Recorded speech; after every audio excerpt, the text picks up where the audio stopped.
did it take you to shoot that film? It was shot in 24 days. Wow. Yeah. And it was ambitious, but you know, Ryan, the whole crew, they worked really fast and really hard. what was it like to work with the rest of the cast? Oh man, I've never worked with such an amazing cast. I mean, I think that's what enabled it to move so quickly and to be so efficient, is that, I mean, everybody really enjoyed working together. I mean, there was a lot of love on the set, and you know, just made it something that, you know, when you're dealing with a hard subject like that, it was nice that we all had each other's back so much. How is it to work with America Ferrara?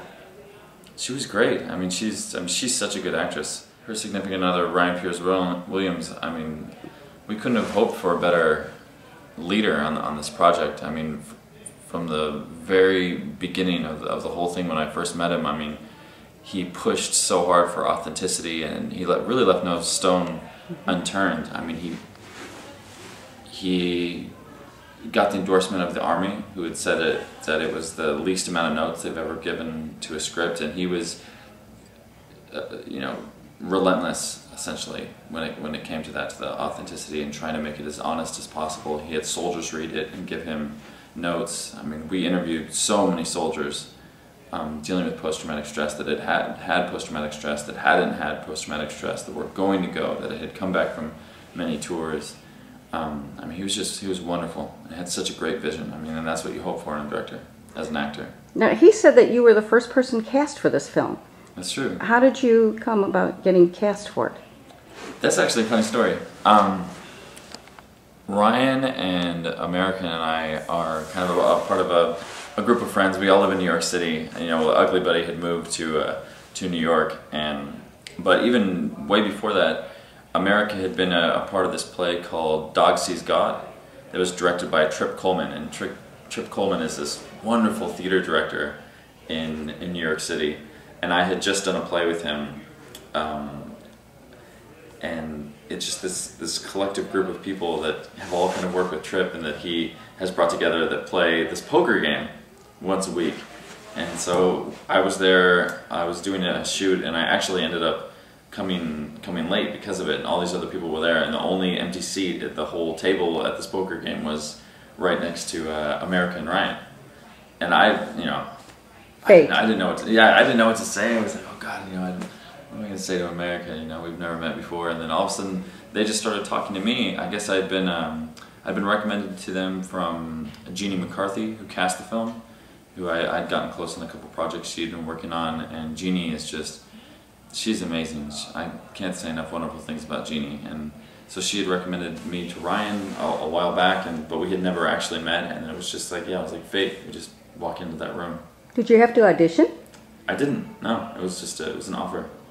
Now you got to interview, and as a result, you got to interview a lot of these soldiers too. What you talked about. Yeah, me and Ryan. I mean, we did so much pre-production work, having to do with like delving into the character and delving into that world. I mean, even prior to shooting, me, Wilmer, Diego, and Ryan all did some training with the Army prior to. Now, how did Wilmer come to the project? Wilmer came to the project like an angel. He's amazing. I mean, Wilmer is, I mean, he's just the best. He's the most generous. I mean, I hope to be the kind of actor that Wilmer is someday. I mean, just on the set, he's such a force of positive energy. We had a list of people to meet for the part of Raymond, and he was the first person that we met, and he was incredible. I mean, he had already done, prior to this film, had done so much work with the USO. I mean, he'd already traveled over to Iraq. He'd visited all the bases, had developed his own show just that he wanted to do to entertain the troops, and had taken it over there, and I mean, had met with so many different officials, and I mean, was just cared so passionately about the project. And so, I mean, the passion was there, and that being said, he was just perfect for it. I mean, he has this amazing mix of comedy and drama. I mean, he just dances on that line. I mean, he's a truly wonderful actor, and become one of my closest friends. Well, and it comes through on the set in the movie itself. I mean, in the different scenes, how you get along. I mean, which is really interesting because the dynamic of that relationship in the film, one of the relationships that I find the most interesting, especially when you talk to these soldiers, is that the most difficult relationship that they find dealing with when they come home is their best friend that they had left behind. You know, the person that they'd grown up with. Yeah, they say it's the person that there's nobody that can irritate you more than the person that your closest friend that you left behind, because when you come home, they expect you to have all those same little inside jokes and those same little things, and all that stuff disintegrates, I think, when you go through something as traumatic as these guys have gone through. And so you see that in my relationship with Jason Ritter, who is phenomenal in the film, and also such an amazing actor and very generous, giving actor.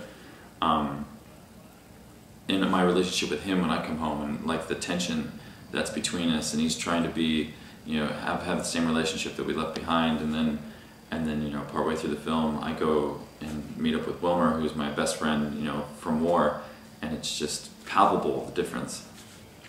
Yeah, you really see the relationship's close. Now, a lot of close-ups were made in this of you in this film of all the actors. How do you think the close-ups worked, and why were so many done?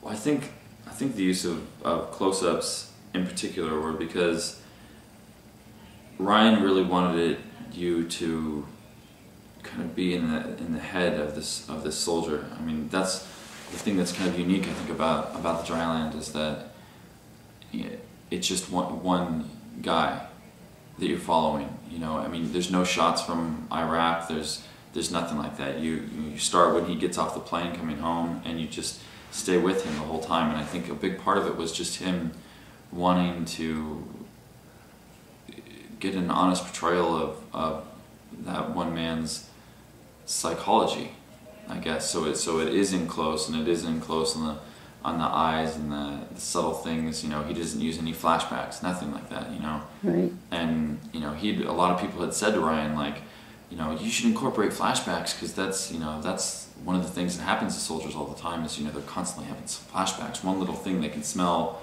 I had one soldier say that he couldn't even be in the same room if his young daughter was blow drying her hair, because the smell of, like, you know, a little bit of hair gets burned in any blow dryer any time, and that smell of burning hair will instantly take him back to, like, this horrific place, you know. So Ryan wanted that to be done without flashbacks. He wanted you to get into the psychology of this person, and he utilized Gavin Kelly, the DP, who is, I mean, I'm really lucky because I've known Gavin for years and years. We actually played music for years. Before I was an actor, a writer, or anything, I toured around the country in a band for a bunch of years. Oh, what name? It's called Against the Wall. Cool. And another one was called Jennifer's Tigers. Wow. Yeah, it's really fun. And Gavin, the DP, who is an incredible DP, we were both in this music scene together in San Diego when we were younger, and we played with each other's bands all the time. And so I've known him for years. And then I went away to the East Coast, and he went away and went to film school at USC, and he's got such an eye. He's got such an amazing eye. So he was there, I mean, this close the whole time, you know. I mean, the camera's like this, you know, shooting Super 16. And he was like, Gavin was like a third character in every scene, you know. So you really got into it with Yeah. It was nice to be able to trust somebody, and that, you know, that it was necessary to have that amount of intimacy.